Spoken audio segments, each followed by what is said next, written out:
పూర్తి వివరాలకు చదవండి రేపటి అక్షర శిల్పం దినపత్రికలో.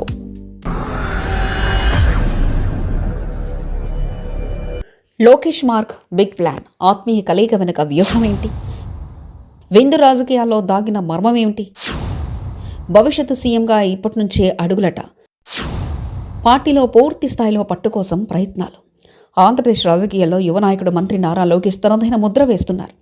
ఒకప్పుడు కేవలం పార్టీ వ్యవహారాలకే పరిమితమైన ఆయన యోగలం పాదయాత్రతో ప్రజల్లోకి వెళ్లి తన ఇమేజ్ను మార్చుకున్నారు. ఇప్పుడు అధికారంలోకి వచ్చాక అటు పాలనలో రాణిస్తూనే ఇటు పార్టీని తన కనుసన్నల్లోకి తెచ్చుకునేందుకు సరికొత్త సాంప్రదాయానికి శ్రీకారం చుట్టారు. అదే ఆత్మీయ విందు కార్యక్రమం.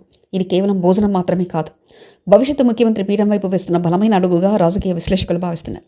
అసెంబ్లీ సమావేశాల నేపథ్యంలో లోకేష్ నిర్వహిస్తున్న విందు కార్యక్రమం సరికొత్త రాజకీయ సంస్కృతిని పరిచయం చేస్తుంది.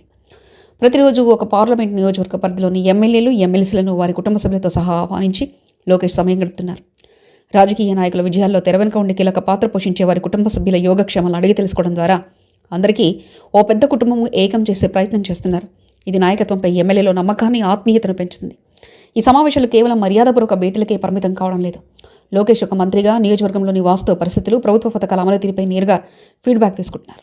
ఎమ్మెల్యేలకు తనతో నేరుగా మాట్లాడే అవకాశం కల్పించడం ద్వారా అధికారుల నుంచి ఎదురయ్యే ఇబ్బందులు లేదా నియోజకవర్గ సమస్యలు తక్షణమే పరిష్కరించే దిశగా నిర్ణయాలు తీసుకుంటున్నారు. దీంతో ఎమ్మెల్యేలకు ప్రభుత్వంలో తమ మాటకు విలువ పెరుగుతుందనే భావన కలుగుతుంది. కూటమి ప్రభుత్వం అధికారంలోకి వచ్చిన క్షణం నుంచి ప్రభుత్వంలోనే కాదు, పార్టీపై కూడా ప్రత్యేక దృష్టి సారించారు. ఆయన వేసే ప్రతి అడుగు, తీసుకునే నిర్ణయం భవిష్యత్తును దృష్టిలో పెట్టుకుని చేస్తున్నారన్న టాక్ వినిపిస్తుంది. ముఖ్యమంత్రిగా చంద్రబాబు ఉన్నప్పటికీ విధానపరమైన నిర్ణయాల్లో లోకేష్ మాస్టర్ మైండ్ ఉంటుందని బహిరంగ రహస్యం. లోకేష్ వేస్తున్న ఈ అడుగులు భవిష్యత్తులో పార్టీ పగ్గాలను పూర్తి స్థాయిలో చేపట్టే ప్రక్రియలో భాగమే అన్న అభిప్రాయాలు వ్యక్తమవుతున్నాయి. చంద్రబాబు నాయుడు తర్వాత పార్టీని నడిపించే నాయకుడిగా అందరి ఆమోదం పొందేందుకు ఇదొక వ్యూహంగా రాజకీయ విశ్లేషకులు భావిస్తున్నారు.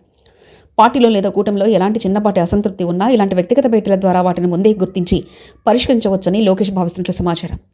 ఎమ్మెల్యేల కుటుంబ సభ్యులతో సాహిత్యం పెంచుకోవడం ద్వారా వారిలో తన పట్ల సానుకూల దృక్పథాన్ని ఏర్పరచుకుంటున్నారు. కేవలం తెలుగుదేశం పార్టీని వారనే కాకుండా కూటమిలో మిత్రపక్షాల నాయకులతో కూడా ఇలాంటి సమన్వయ వేదికలు ఏర్పాటు చేయడం ద్వారా 5 ఏళ్ల పాటు ప్రభుత్వం ఎటువంటి ఇబ్బందులు లేకుండా సాగేలా ప్లాన్ చేస్తున్నారు. గతంలో చంద్రబాబు నాయుడు అందరినీ కలుపుకొని పోయేవారు. ఇప్పుడు అదే పద్ధతి మరింత ఆధునికంగా వ్యక్తిగత స్పర్శతో లోకేష్ ముందుకెళ్తున్నారు. యువగలం ద్వారా కార్యకర్తలను, ఆత్మీయ విందు ద్వారా నాయకులను తలి చేర్చుకుంటున్న లోకేష్ తనదైన రాజకీయ ముద్ర వేస్తున్నారు. కేవలం పాలనలో నిపుణత చూపిస్తే సరిపోదని, ప్రజాప్రతినిధులతో భావోద్వేగ అనుబంధం కూడా అవసరమని ఆయన గుర్తించినట్లు తెలుస్తుంది. ఈ బిగ్ ప్లాన్ రాబోయే రోజుల్లో ఏపీ రాజకీయాల్లో లోకేష్ పాత్రను మరింత కీలకం చేయడమే కాకుండా ఆయనను తిరుగులేని నాయకుడిగా నిలబెట్టే అవకాశం ఉందని రాజకీయ వర్గాలు విశ్లేషిస్తున్నాయి. మరిన్ని కథనాల కోసం సబ్స్క్రైబ్ చేసుకోండి మీ అక్షర శిల్పం. పూర్తి వివరాలకు చదవండి రేపటి అక్షర శిల్పం దినపత్రికలో.